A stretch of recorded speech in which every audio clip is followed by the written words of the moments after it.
Welcome to Kenton's videos. Enjoy the video.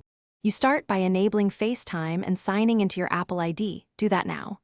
Once done, make sure your network is stable. Wi-Fi reduces dropouts and preserves battery.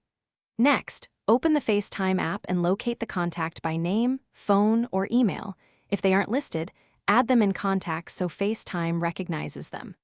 Begin with the Audio tab selected. This ensures you place an audio-only call rather than video. Now tap the contact to initiate the call. With the contact open, tap the audio icon to place the FaceTime audio call. This route uses your Apple ID to connect.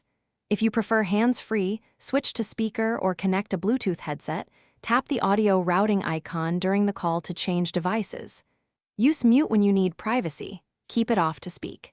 If the recipient doesn't answer, try a second attempt or send a text asking them to join. During the call, monitor signal bars. To judge when you're done, tap End to hang up.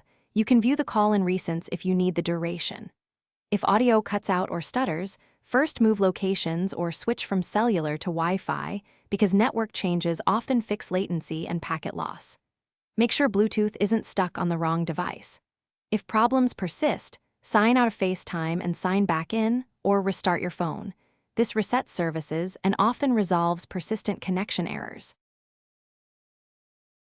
Thanks for watching. Consider subscribing if we helped you.